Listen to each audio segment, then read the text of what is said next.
Welcome to No Password Required, a monthly conversation that gives you an up-close and personal look at the world of cybersecurity.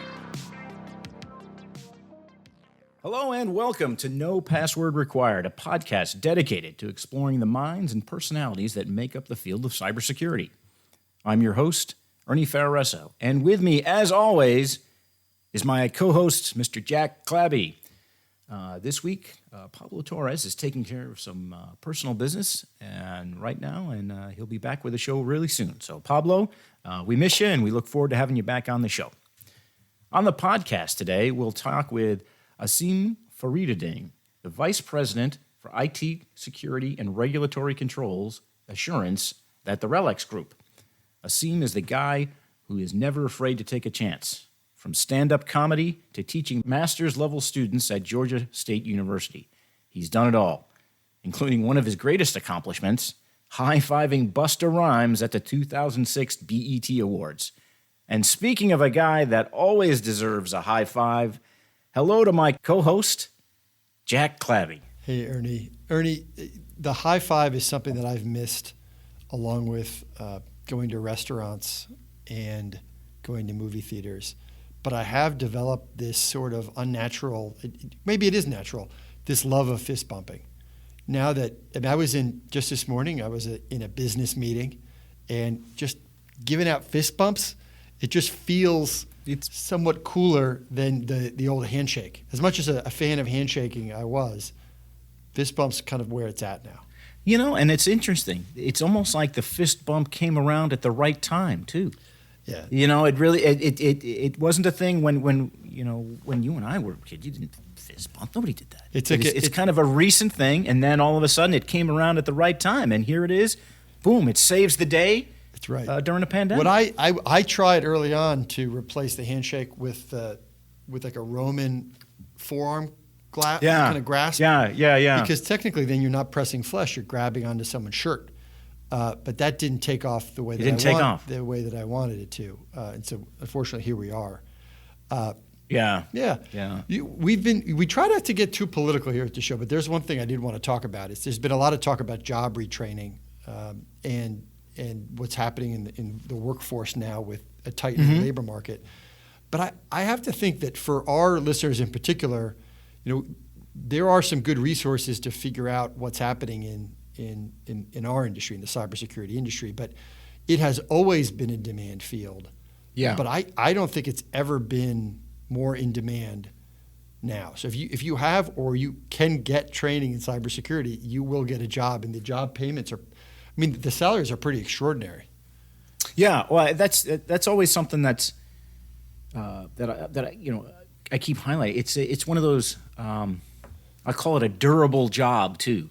You're always going to have a job. It's not like you're not tied to not as tied to, quote, market forces. There's always going to be, especially nowadays, or for the foreseeable future, you're going to have a job for it. And then, like you said, there are so many different resources out there, including a lot of them are free for different veterans, some of the other folks out there. A lot of them.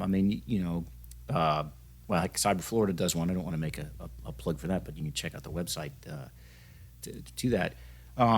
But yeah, current numbers, I want to say, right in Florida alone, it's something like 25,000 jobs are vacant. So we were going to the heat map on cyberseek.org, which is it's affiliated with in a couple of different organizations, including one that spins off from NIST. But it's pretty good data.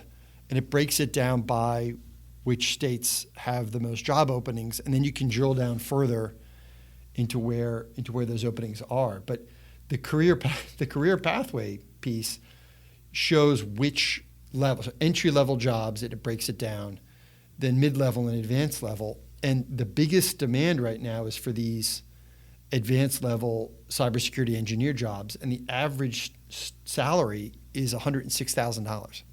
Yeah. So these are very serious jobs, and it shows a little bit about the pathway you can get there.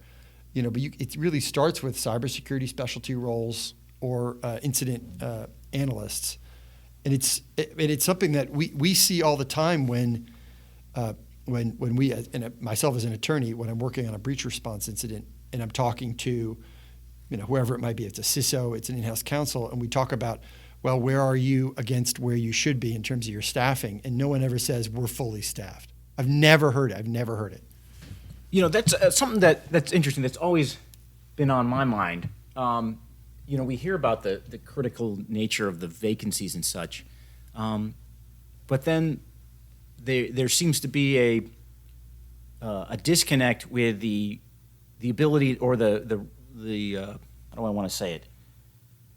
Trying to hire the person, meaning that the positions will go vacant for months and sometimes even longer because they're looking for lack of a term, looking for unicorns. Yeah. So I wonder about the ability of companies, or are they really that averse to growing some in-house talent or building a different pathway to get there? And that's always something I've wondered about. I mean, you can train an in-process worker to do this work. But it's probably better done through a certificate program or through some kind of adjunct work through a college or university. I mean, the way we're going to solve it, there's two people we're thinking about here. We're thinking about the sort of technology worker who's thinking about getting into cybersecurity, and then we're thinking holistically about how you solve the job market issue.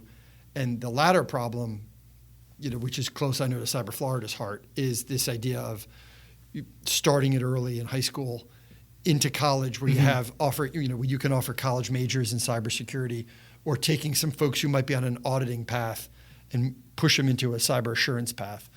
And then also or taking workers who are in a public sector role and are considering retirement and getting them around through private, have them do another 10 years in the private sector. Those are some ways to do it. I think that there is a space for, okay, if I'm a major company and I know I have these openings in my networking group because that's my best feeder to get into the cybersecurity specialist roles or the intrusion analyst roles, what can I don't have the bandwidth. The staff that would have to train those people are the ones who are already overtaxed. So I'm not going to put that burden on them. Where can I send these networking employees so they can get the training so they can be promoted? That's the problem. I don't know the answer to it. Yeah, because that's one of the things I think is always interesting. And this information is dated, but I can remember I went to a conference on cyber workforce. And they had one of the panelists was a private sector person, and his definition of entry-level cyber job means up to 5 years of experience in the technology field. But if you talk about it, but there's a disconnect because when other people say entry-level, they mean 0 to 4, just getting started. But in this case, he was saying, for cyber, I need you to, before I'm going to put you on my security team, you need to have at least 5 years. It's entry level into cybersecurity. Right. So you do 5 years of IT support. Yeah. And then at that point, or database work. And then at that point, you can come on and do it. And that's why I think the starting salaries, if you look some places, it's like X number. And if you look somewhere else, it's 4X, simply because it depends where you start that, right? Because if you're starting as a intrusion analyst, the starting salary might be like just under $100,000, but that's because that person has already worked in IT support, has multiple certificates, and so that's there is a little bit of definition needed. But I think the further back in the education we can push that training, the better off everyone's going to be, because then it doesn't need to be a 30-year-old getting that quote entry level cyber job. It's somebody coming out of college. If they can get hands-on experience or lab experience or whatnot, you can talk. Some of those students are pretty impressive, and you can talk to them now. I mean, you talk about a 20-year-old who's capable of serving right now in a SOC. It probably was something 10 years ago that really wasn't something we're talking about, and now it's realistic, depending on how some of these training programs are going. Yeah, I would say even some of them. I mean, kids that are straight out of high school have some of those skills. I mean, there's decent high school programs that are giving them some of the skills. So I think it's in the workforce development side of the house, it's it's got to be on both sides of the equation, the training and the student side, learning what they need to do, but also on the employer side, looking at new ways of bringing people into the organization and training them for the critical roles. And I just shake my head because it's one of these things. It's the old ways, they're not working. We got to think. We got to think differently. The gap continues to grow, and the things that we're doing today, they're not doing it. So we talk about the SLT community, like the state, local, tribal, and you think about the particular gap that hits municipal governments, sheriff's officers, where you're thinking about already, they have sensitive data, they have critical systems, and they don't have a big budget to pay $100,000 to an entry-level cybersecurity analyst. They just don't have it, but they need that service. So how are they going to get it? Do they piggyback on other organizations? Do they treat those roles as exempt? Is your cybersecurity analyst the highest paid person in the police department? I mean, it is sort of out of whack for what's needed, and I think that's one where centralized resources is one opportunity. Cloud-based opportunities, contracts for third-party providers. They're all workarounds. I don't know. I mean, do you think in 20 years, assuming we're all still here, in 20 years, if Armageddon if the cyber apocalypse hasn't happened and we're still sort of roughly where we are now, in 20 years, is that just going to revert to the mean? I mean, is that just going to become IT support maybe 50 years ago, in the early days of computing, maybe 40 years ago, IT support was a highly specialized thing, and now IT support is a little bit more entry level to some degree. Are we going to normalize? I hope so. I mean, I think it would be pretty cool if I don't want any of my cybersecurity pals to lose that special cachet they have, but we almost need to make it as normal as being an accountant. I think yes. I think it's going to get there, but I meaning for the basics type stuff, the normal, the level one type things. I think that's going to happen because as cybersecurity and cyber issues have become more to the fore, you're getting more secure platforms. It's being more planned. So that the issues of even months ago are being addressed ahead of time from design. So I think you're going to see the systems are going to become more secure.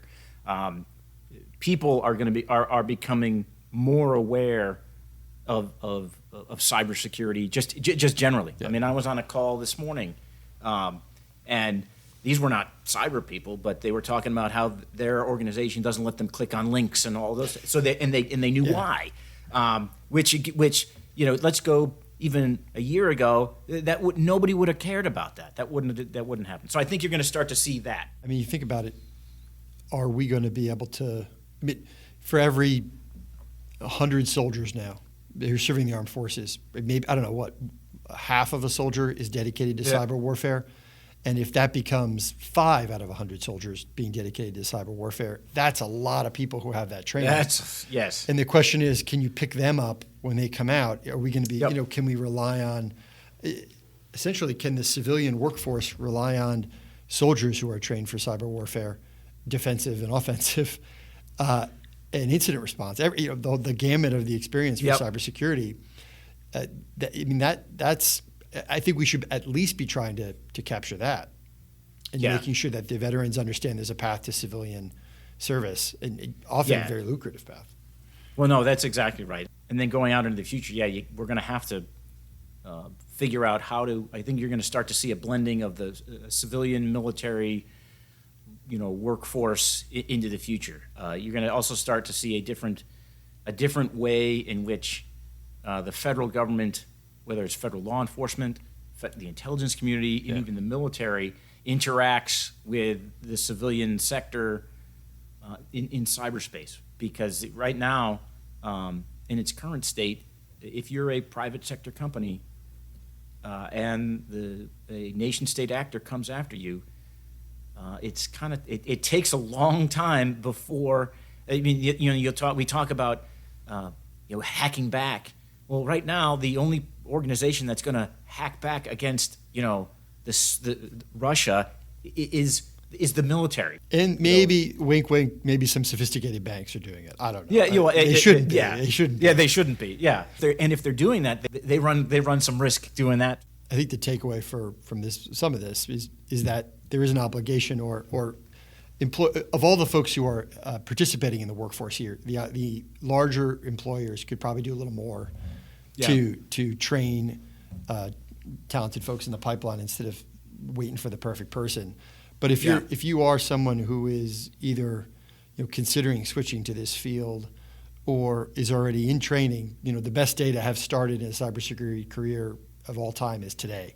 I mean, it's right now. There's not a lot of jobs where you can do a little good for your fellow citizens and for American interests, plus make a pretty good living, plus always be employable. It's not a bad combination of things. No, it's a win-win, and speaking of win-win, when we get back, we're going to talk with our guest Asim, and we're going to take a quick break. And when we return to talk to him, we're going to talk to him about his life in cybersecurity. So stick around. Have an idea for a guest or topic? Send an email to info@nopasswordpodcast.com.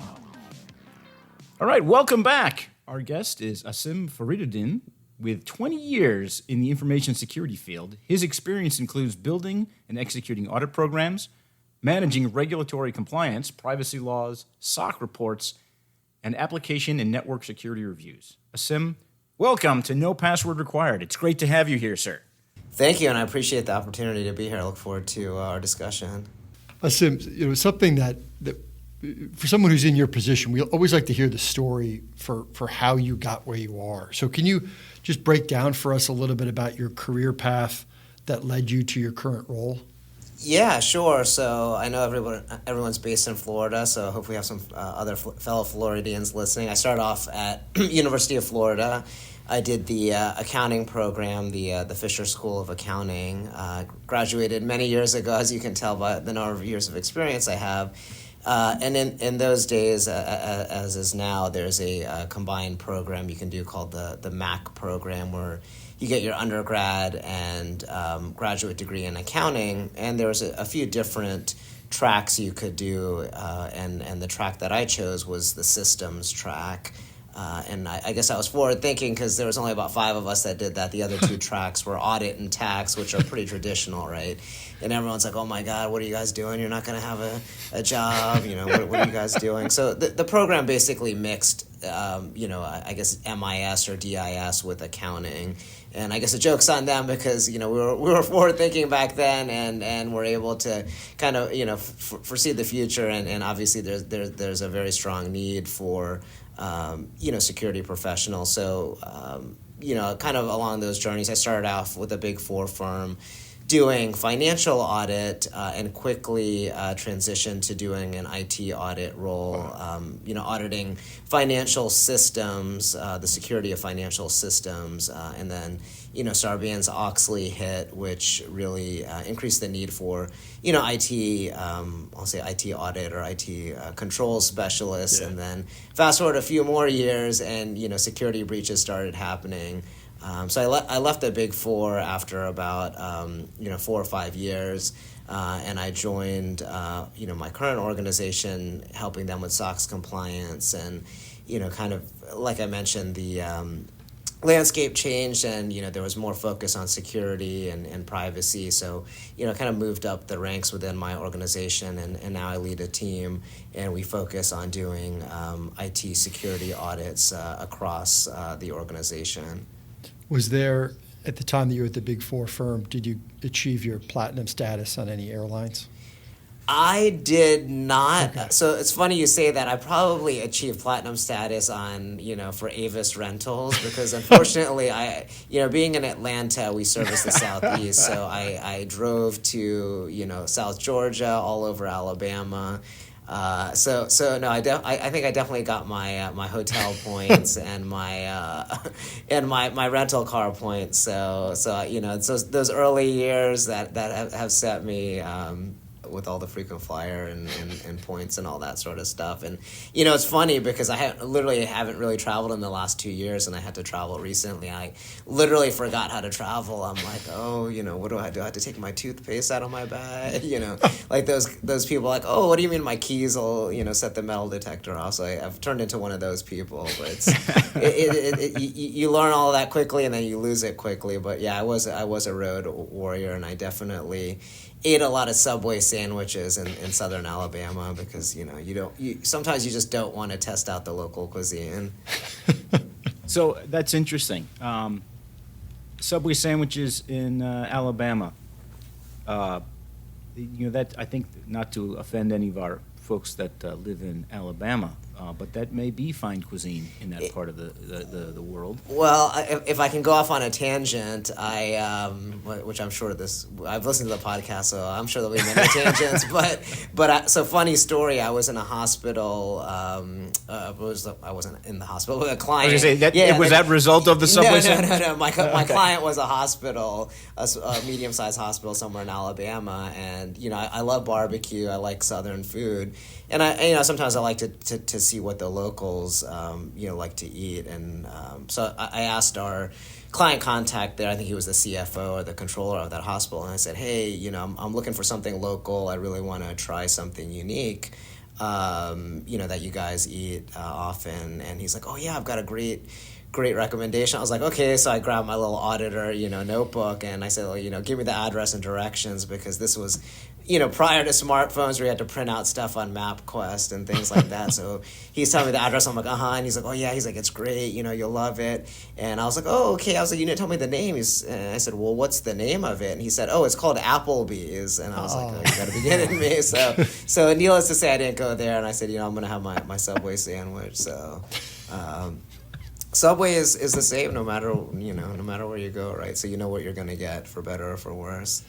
Now, it's funny you mentioned that. That seems very, Subway is the same. That seems very apropos in the world of audit and compliance, in that you're hoping that the standards are the same and evaluated across the... Correct. Yeah, I guess they all have the same governance model. So you can get salty meat, and it's going to be the same quality salty meat and relatively the same price wherever you go. And it's not going to make you sick. We're big fans of Budweiser here on the show, and that's what we always say about it is, whatever you think about it, it's really, really hard to get it the same that many times over. Right. Always, it's really something that they're able to achieve that kind of control over the product.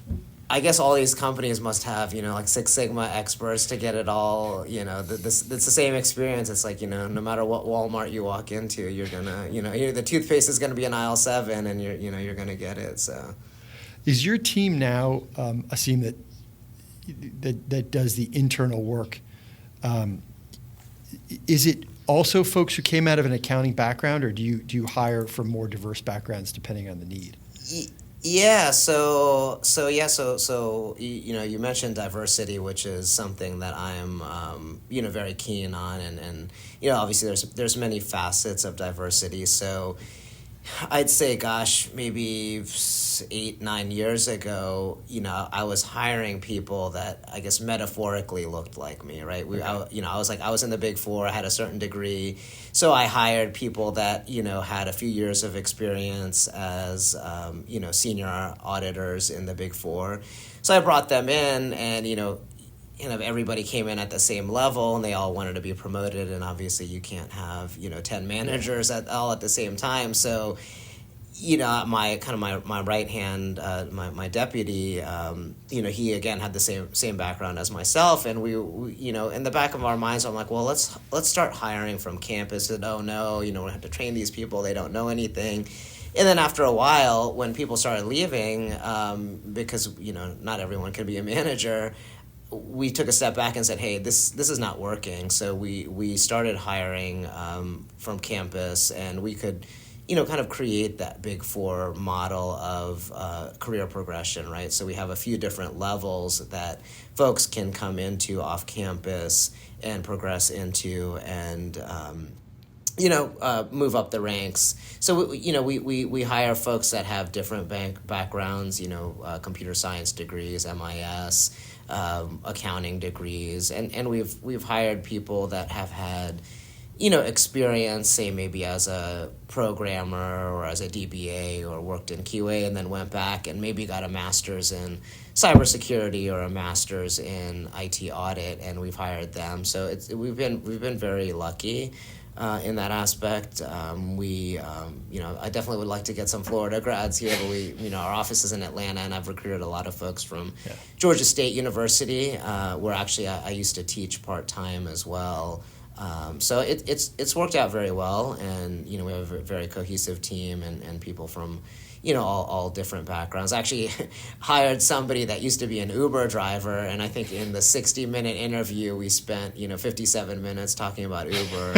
And I think my boss at the time, I think maybe slipped in a question about getting discount codes. So, but no, it was definitely interesting to hear different folks' experience. I mean, talk about being in a difficult situation, right? I think an Uber driver probably has a plethora of that. Tell me about a difficult time. I'm sure they probably have more difficult times than easy times. So, but yeah.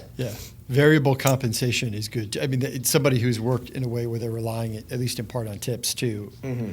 Tells you something often about how they might perform in an environment with, high demands. No, definitely, and I always tell I deal a lot with college students, and from mentorship and coaching and just my affiliations with various universities, and I always tell students, I said, don't discount any experience that you've had. People say, oh, I was only a cashier at a store, I only did this, only did that, and I said, okay, well, yeah, maybe you weren't running vulnerability scans, but take a step back, and those types of positions might not have given you the technical skills, but they may have given you very real world life skills, as well as communication skills and other soft skills.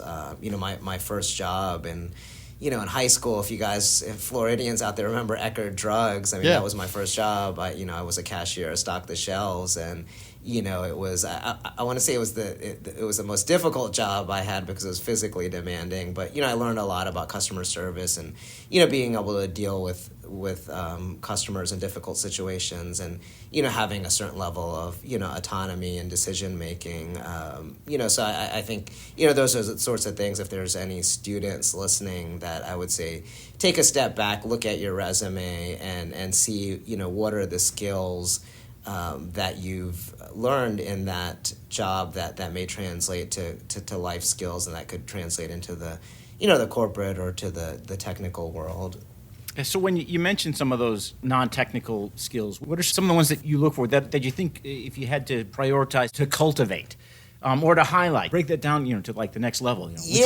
Specifically, if I look at soft skills, I'll drill down a little bit to communication, and I'll drill down furthermore. So there's obviously written communication, and then there's spoken communication or presentation skills, right? So I'll talk about the written piece first. So as auditors, our work product is usually our own internal work papers, as well as some sort of report that goes to our stakeholders, right? Most likely our management, our internal management. So I think having the ability to write in general is a well-needed skill. I think we live in an era where we're, IMing, we're texting, we're writing comments on Facebook or whatever. We're writing in little blurbs, so to speak. Maybe email is the most formal communication. And I think as you get out of school, the practice you have in kind of that formal writing, just declines exponentially, right? Just because we're not doing it as much. So, one of the things we ask for is writing samples. So, most folks that are in, a college or university have written, papers on various topics. And we don't ask for something that is specific to, technology. So we've read all kinds of stuff. I've read papers on video games, on, all kinds of... Actually, I've learned a few things. Somebody wrote something about their favorite football player, and, those sorts of things. So, we're looking more for the writing style rather than the content. And I think... it's important to know your audience, right? So, I tell my staff, if you're writing something that you're, giving to me versus something that you're giving to the CEO or the CFO, it's going to be very different, right? They don't want, 10 pages, 15 pages of detail, whereas, I might want that because, I may get questions from folks above me on, hey, what's the issue, what's going on? That's the summarization technique. Variable summarization is exactly very hard. Exactly. Picking the relevant facts, right? So, as a C-level, if you look at what they would be concerned about, from an audit, it would be, okay, well, what's wrong? What's my exposure? How do I fix it? And, what's the cost, right? So those are kind of probably the overall factors that folks would be considered about at a higher level. So I think it's getting folks just starting out to realize, picking out the details that might be relevant, and it's not a science, right? It's definitely an art. So I think it takes some coaching for sure to get there, and there's actually quite a few of the security organizations actually have kind of technical writing seminars that they do, or audit writing seminars that they do. So, folks can get those type of skills because in what is it, in elementary and middle and high school, you're doing creative writing, right? So hopefully when you're writing audit reports, you're not doing creative writing, right? You're doing technical, factual writing. What do you think about as a bunch of old crotchety folks here at Cyber Florida? We bemoan the sort of the good old days when folks spoke on the phone all the time. But auditors, you still have to interview folks either in person or on the phone. Do you try to assess oral communication skills or phone skills, and how do you do that? Yeah, so that was actually a perfect segue because that's the second piece of the communication skills, right? It's really the spoken or the presentation skills. So yeah, we definitely look at that. I mean, I think that's maybe even more important than the written skills, right? Because if you don't have those the actual spoken communication skills, you're not going to get to a point to write anything down, right? So yeah, no, it's very important. When I'm interviewing somebody, I think is this somebody that I would feel comfortable putting in front of my CTO after some point, right? And I do that, right? Because my the folks on my team are the ones that kind of in the field doing the work, and we regularly meet on various topics with our CTOs and CISO. So I said, what's the point of me presenting on this? I'll be in the room, but I'll have the person that actually did the work present, and I have the faith and confidence in them, and that they know the material, and that they know again the level of detail that would be relevant to the person asking. Yeah. So yeah, definitely. I mean, in terms of how we assess it, we have behavioral type questions. We ask questions about technology and audit questions as well. And I think with some of them, especially more of the behavioral ones, it's not necessarily the content of the answer that's as important. It's more of how they answer it, and not that we give any gotcha questions, but it's can you think on your feet, because those are the types of things that are going to happen in the real world, right? Somebody's going to ask you just a barrage of questions, and you're going to need to be able to think on your feet, and I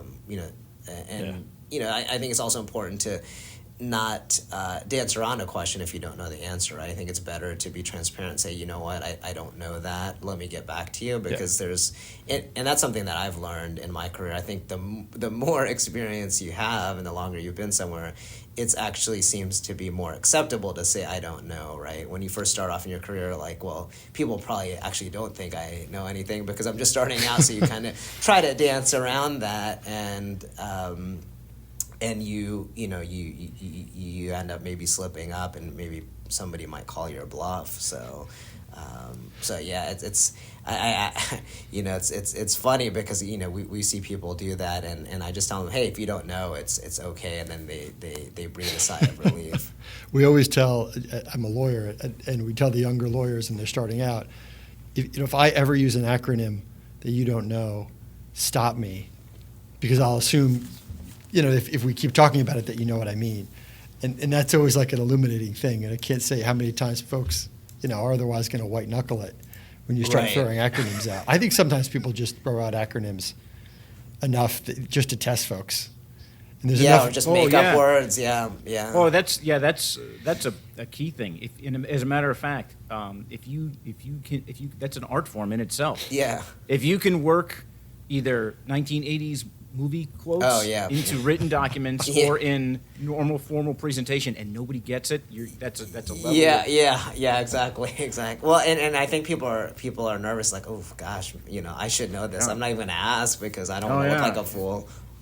Yeah, well, yeah, the GLG20, right? Yeah, It's exactly. the flux, Some of it's the flux capacitor, I think. Yeah, we'll need two of them. Yeah. What is it from Like, make it Seinfeld? five. The Johnson rod? Your Johnson rod. Yeah, I got a Johnson rod. Oh, yeah. It's in his car, I think. That's funny. What is it? So, Asim, I think you have two young children. Has having children changed your management style at all? Anything different that you do now that you used to not do?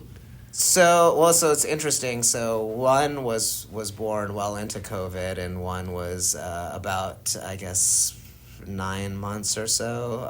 When COVID real started. young kids. Wow. Yeah. Yeah, you're a new dad. Yeah. So I have a 2.5-year-old and an 8-month-old. So I think it's definitely been a blessing, I guess, in a sense of I've taken advantage of working from home, obviously, and not having to deal with a commute and things like that, and it gives you more time to kind of spend with the kids and kind of watch them grow up, literally, while they may be screaming in the background on a conference call. But no, I mean, I think it's given me, like I said, I've always been a strong advocate of diversity and inclusion, and obviously people have all kinds of different things going on in their lives, and I think it's given me a greater appreciation for folks that have children, and prior to COVID and prior to kids, if I had to travel, I'd be like, okay, yep, I'll jump on a plane tomorrow. And, now I definitely can appreciate that, there's a lot more planning and juggling that has to happen, when you do have to worry about, childcare or, disrupting your spouse's schedule while you're gone and things like that. So I think it's definitely given me a deeper appreciation of, those sorts of things, or, folks that have to, head out to, go to the soccer game or pick up their kids or whatever. I guess I never really thought about it in depth, because once you're literally in it, in the thick, there's all kinds of things that you would have never realized that you have to juggle around a work schedule and just a schedule of life in general. So. We always say it's that 5 to 7 p.m. hour where it's just like if you could just not bother people in that 2-hour window, we can be much more efficient on either end of it, as opposed to it's 5:50 and someone's texting something in the line at pickup. And it's like, no, that's a mistake. That's when you're going to make an error. Wait till 7 and we'll figure it out. Right? Yeah, right. Yeah, exactly. We understand that there may be a story about your wife's uncle's skis. So talking about security and controls and consumer PII, personally identifiable information. So I'm really interested to hear where this goes. Yeah, sure. So my wife has a uncle who's that's probably in his 80s, who lived in the U.S. for probably 50 years and moved back to India a few years ago. And I think he lived all over the U.S., and I think wherever he lived, one of his siblings ended up being there, and then he kind of moved on to some other place, and then another sibling moved. So he was in Utah for a while, where his younger brother lived. And, of course, if you're in Utah near Salt Lake City, you're going to go skiing, right? Yeah. So if you're going skiing that much, you're going to own your own skis. So he has a set of, and I found out they're wooden skis because they're that old. And he said, well, if I'm going to leave skis, so he ended up leaving the Salt Lake City area, and he left his skis there. And he said, well, if I'm going to leave my skis at your house, I need to identify them as myself, right? Most people may put a sticker on it, or maybe an address label. So he put his first and last name, I think whatever his new address was at the time, and his social security number and date of birth. So On the skis? Yeah, yeah. I mean, really dedicated to making sure that those skis are hitched to him. Exactly. Yeah. So or he's hitched whoever has the skis. Yeah, That's yeah. probably a better way to put it. That is So awesome. so his sister-in-law who still lives in that area in the house, and she's like, "What am I supposed to do with these?" She's like, "I can't get rid of them because they, you can't just drop them off at the Goodwill or put them on Marketplace or whatever." So. Now that I know that they're wood, I said, maybe next time we go over there, we'll just burn them in the fireplace or something. But, but then I don't know if they're that old, maybe they were made with like lead-based paint or something. It's asbestos-based. Yeah. So I don't know. Asbestos bindings. Yeah, I mean, you can't even probably spray paint them or anything. That's amazing. In the interest of providing solutions here at the podcast, you know what? The old wooden skis make lovely wall art. Oh, okay. Well, but then you still have to hide the SSN because you could have somebody come over that's maybe a third-party service provider. You could have a third-party, and you don't know if they've been credentialed, and that's true. You don't know. That's true. That's awesome. So we'll see. Yeah, we'll see. I think if we'll hopefully go out and visit her at some point. And I definitely want. I've never seen the skis. I've heard of them. So I would think maybe legendary skis. Maybe over 50 years they would have just disintegrated. That's like the Navy used to use Social Security number. They just label everything with it. There was an old. My grandfather was in the Navy, and there's an old chest that had ensign, and it was John Clabby, my name, Ensign John Clabby, with the SSN on it. And you just like, this was what I guess back then there was no internet. There was no way to take a mortgage out based on that. Yeah. I guess the fraudsters get they adapt with technology, right? So it's just interesting, obviously, having the mindset of protecting data that, what was fine 40 years ago. I mean, heck, maybe even 20 years ago, people were doing that. But, now I think most people would probably know not to do that. One other thing we want to ask about is just, I have to ask this as a guy from New Jersey.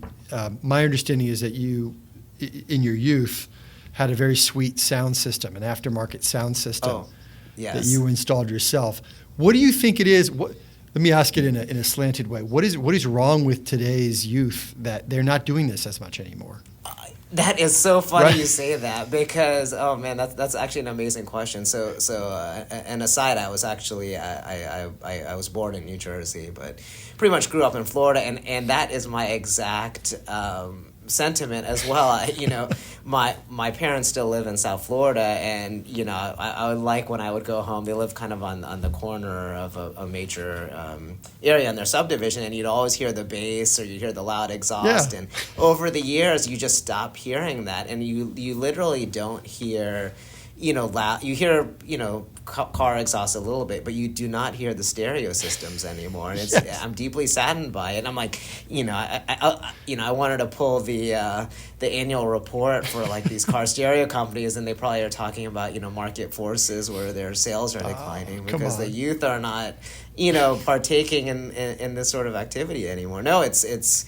All of our friends, you'd open the trunk and you'd have some big box in there, and all throughout college, and finally when I bought my own car with my own money in my 20s, and I'm like, okay, you know what, I'm just gonna get the best stock stereo, and then we'll leave it at that. I'm like, I think I'm a little bit too old. I actually my first job, I still had my Civic from college, and we were driving. Sometimes I'd take my car to Alabama or some of these places that was a little bit closer, and I think I was with like the senior manager, and we opened the trunk because he needed to put his luggage in there. He's like, oh, what is that? He's like, is that a refrigerator? Awesome. He's like, did you find an appliance? And I was like, oh, that's a speaker. And then I kind of explained to him, and then he's like, oh, let me hear it. And I'm like, okay, sure. That is awesome. Rolling around.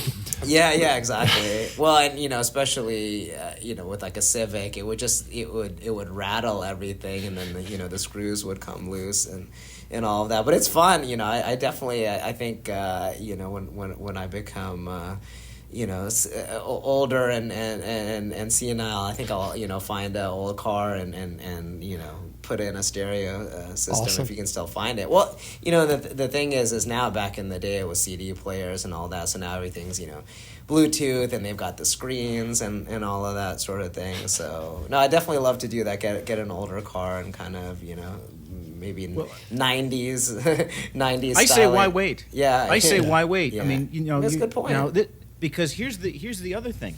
You could be a pioneer in this space. Yeah. Now that you're I saw what you got did a there. small Yeah, family. Pioneer. Yeah, you like Yeah, that? exactly. Hey, well played. Right? Being a new family member, man, get yourself a minivan. Just think about all the space in the back of that minivan. The sound system you could install in that. That is an idea. I did see Yeah. a lowered minivan the other day with rims on it. I was like, it didn't look bad. It was all, tinted windows and blacked out tail lights. I was like, this actually doesn't look bad. And you're rolling it, and you're rolling around, Yeah. listening to the Wiggles. Yeah, with the you car know, seats. Yeah, with the yeah, car seats.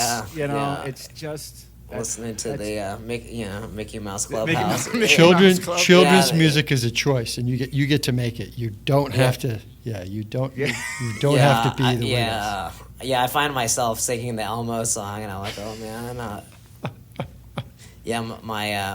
My son's at the age now where he's starting to repeat things. So on Spotify, I'm gonna have to slowly switch over to the non-explicit versions of songs. So We listen to a lot of Perry Grip in our house, GRIPP, which is, if there's any parents of more like late elementary school, middle school kids, it's worth checking out. That's going to be that's my music recommendation. Well, Jack, I was going to say I didn't Podcast. understand that acronym, so I'll have to ask what it is or that terminology. So I was just going to agree with it, but I said, well, let's go back to our prior I example. love it. Well, we're going to take a short break now, and when we return, we'll have Ernie's lifestyle polygraph. So stay with us, folks. You are listening to the No Password Required podcast. We cover cybersecurity and a lot of other stuff. Okay, welcome back. Asim, are you ready? I am ready. Yes, the lifestyle polygraph. Again, the lifestyle polygraph is a technique utilized by the federal government to assess people's suitability for clearances in the national security realm. However, here on No Password Required, we use it to dive a little bit deeper into the inner workings of your mind. So, without further ado, here we go. It's a series of 5 questions, and the first one, this is, again, these tend to be very intrusive. They oftentimes make people uncomfortable. Number 1, if you were obligated to star in a reality TV show, what type of show would it be? That's an interesting question, Ernie.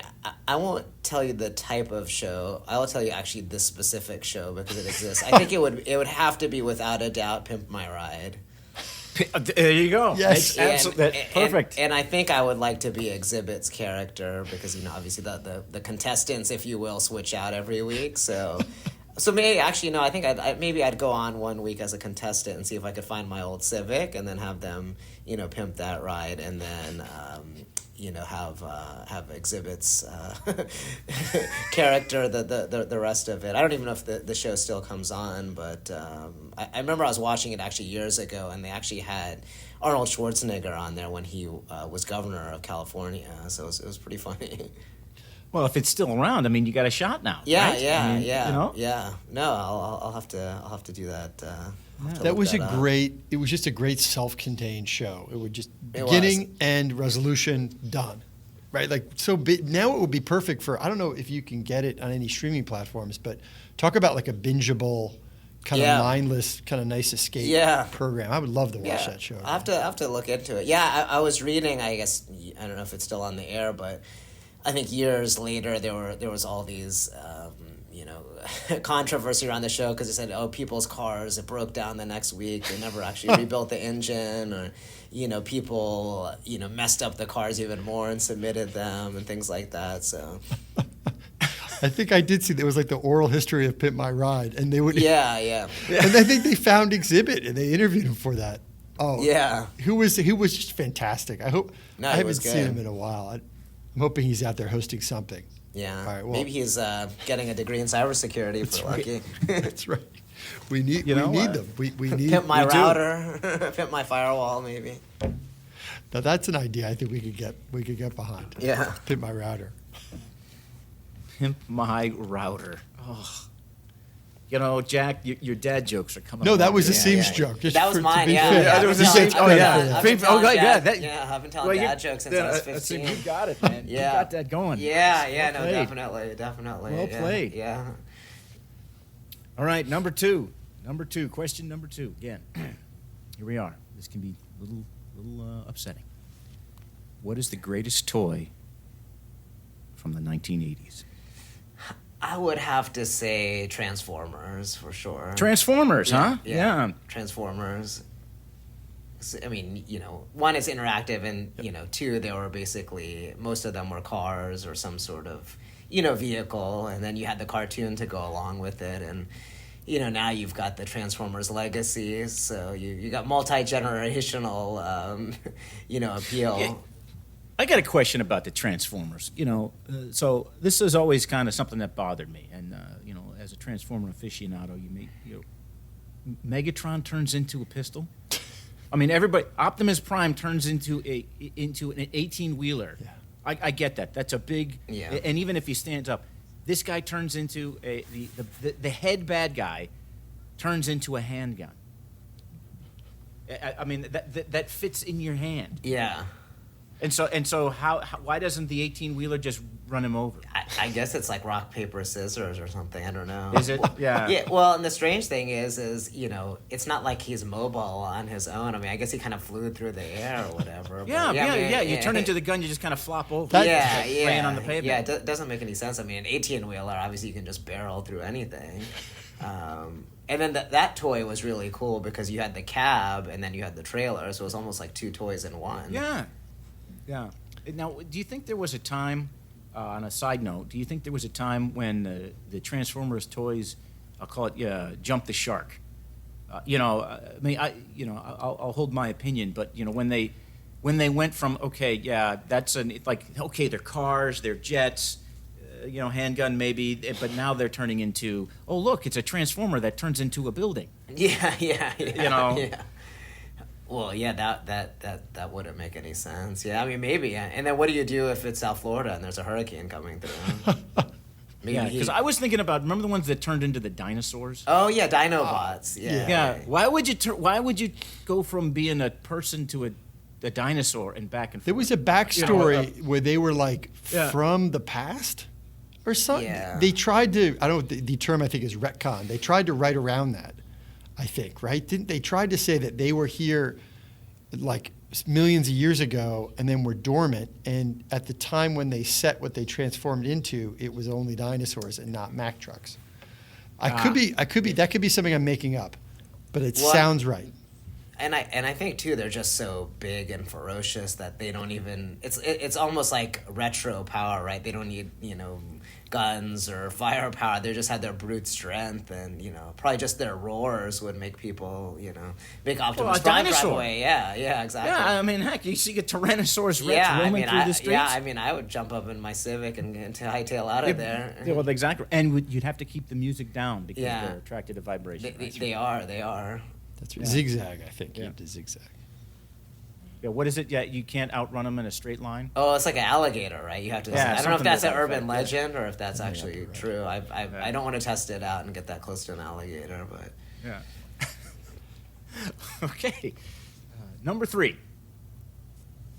In a group setting, what Asim-based conversation topic makes your wife's eyes roll the most? man, so that's an easy one. So this comes up every so often, especially now that you're able to go out and see people a little bit more than we were in the, over the last few months. People are like, "Oh man, you're so funny." Have you ever done stand up? And then there's a story behind that. And as soon as they say something to that effect, my wife's just like, oh, like bracing herself. Here it comes. So this was back in 2004. I think it was 2004, 2005, somewhere around that time. Maybe 2005. There was a comedy contest that started in Atlanta, and it was a search for Atlanta's funniest accountant, which obviously there's humor just in that title. Yeah, I was gonna say. Yeah. So I think it actually started in 2005, I believe, because they just had their 15th anniversary. So a guy here in Atlanta that owns an accounting and finance recruiting firm started this, as a way to just, build awareness around accounting and finance and things like that. So we went to one of these conferences here at a big convention center. I think it was like the Georgia State CPA show. You go and you get your, continuing education credits, and he had a booth set up there. And of course, my colleagues are like, "Oh man, you're pretty funny. Why don't you go and try out?" So you had to audition, and they gave you actually a comedy coach to work with. So. Oh, wow. And it was at actual comedy club here. They had rented it out, and no, it was good. It was fun. They actually did it. They continue to do it, and I think now it's rebranded as the Search for the South's Funniest Accountants. They have people coming from North Carolina and stuff, and they have a venue here that they sell out that holds 1,000 people. Oh, wow. They didn't do it the last couple of years with COVID. But yeah, as a former as a former contestant, I always get a VIP seat with floor seating. So That's awesome. All right, number 4. This is I think this will be interesting. All right, if you could drive any car for a week, what would it be? Oh man, so yeah, I mean, there's so many cars out there. I go back and forth on this every so often. I think actually what I would actually like to drive, which is the quintessential poster that every kid had in their room in the 80s, is the Lamborghini Countach. Yes. And I think, yeah. and I think they're setting to unveil a new one. So I mean, literally everybody had that.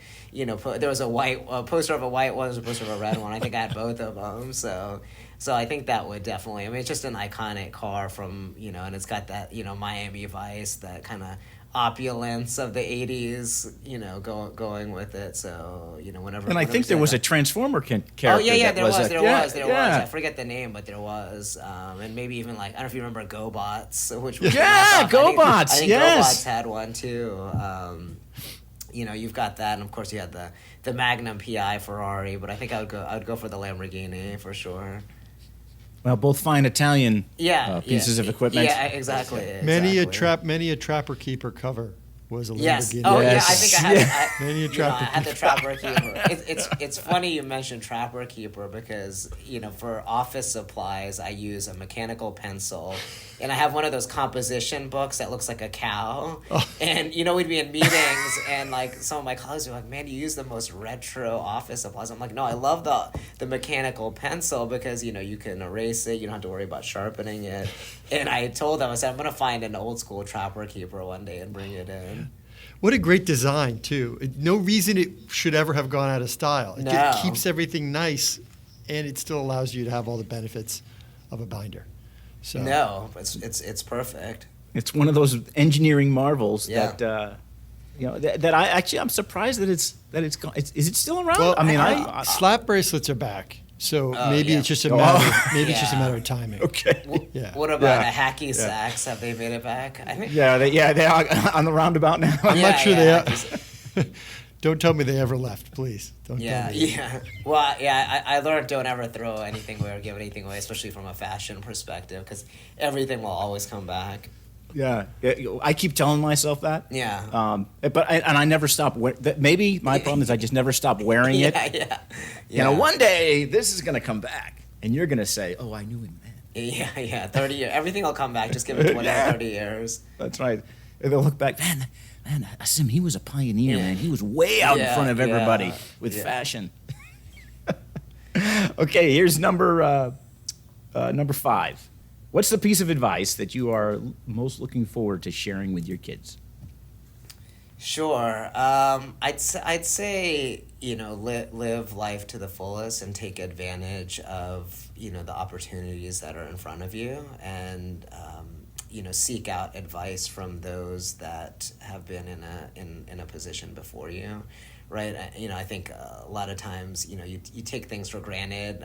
We've all heard the older person saying, oh, I wish I had done this, I wish I had done that. And, 20 years later, like, oh man, I remember this person told me something. So take the advice from elders, a little bit with a grain of salt, but also heed it to a certain extent and think about it, and see how it can be helpful. You might not realize it now, but you may realize it 10, 15 years down the road.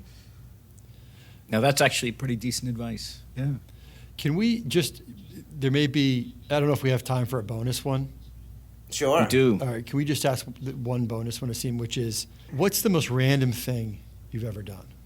Okay, so I've done plenty of random things. I've traveled all over Alabama and been to a lot of places, lived in a lot of different places. So probably one of the most random things I've ever done is, I think I actually was thinking about this the other day. I think it was in 2006, late 2006.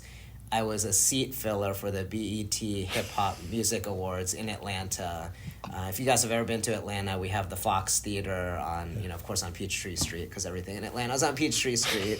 But they shut down a few blocks of it, had the red carpet. Of course, I didn't get to participate in that, but for those of you who don't know what a seat filler is, basically whenever you watch any of these award shows, they want to make sure the audience is full, right, when they're panning the camera. And there's random people, John Q. citizens like myself that they recruit for, an unpaid position to just sit in these seats in case, somebody needs to go to the bathroom or somebody gets something to eat or somebody just doesn't show up.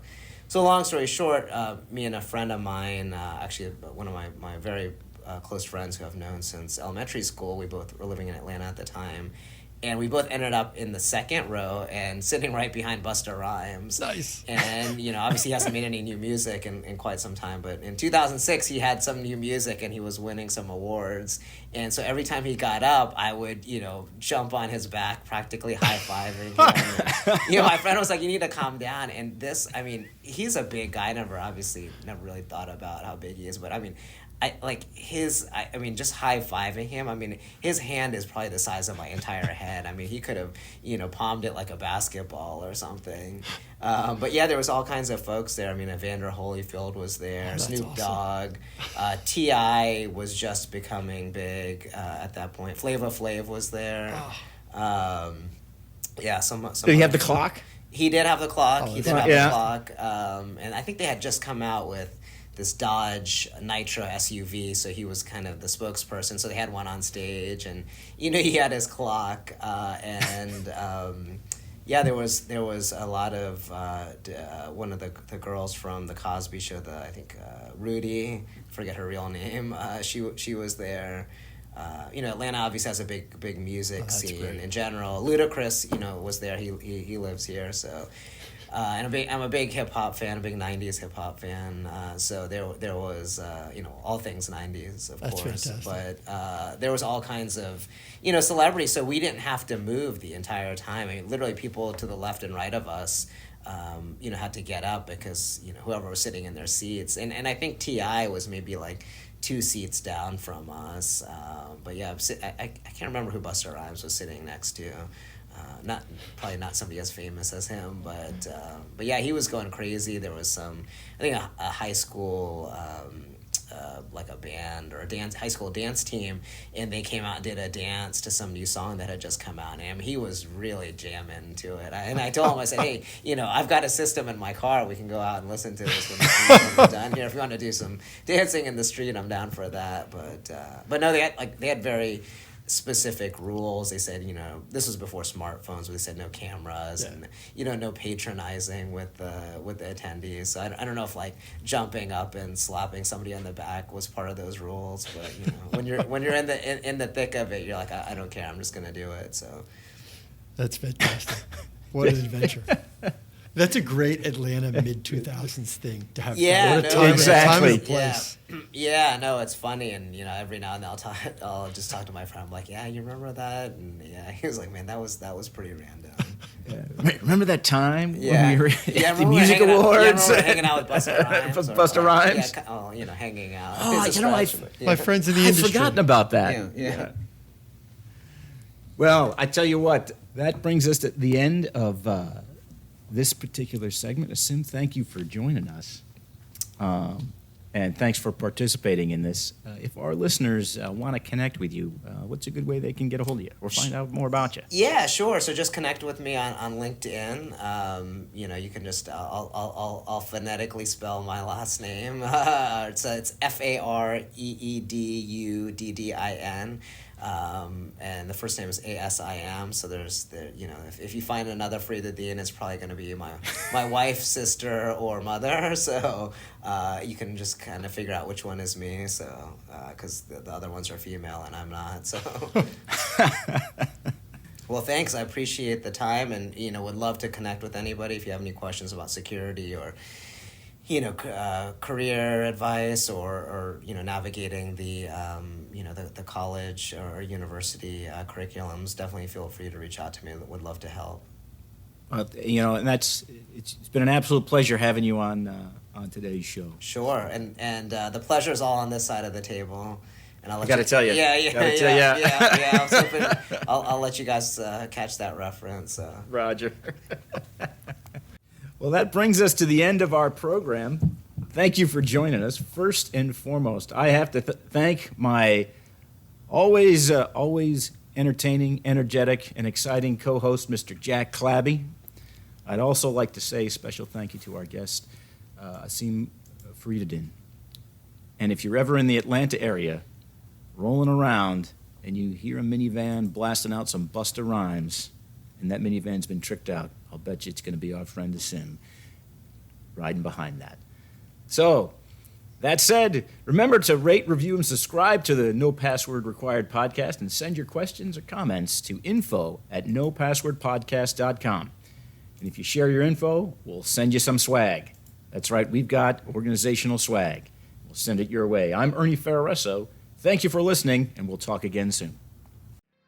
Thank you for listening to the No Password Required podcast. The show is produced by Cyber Florida. A special thanks goes out to our friends at Carlton Fields and Cognizant. If you'd like to learn more about the podcast, visit our website, cyberflorida.org/pod.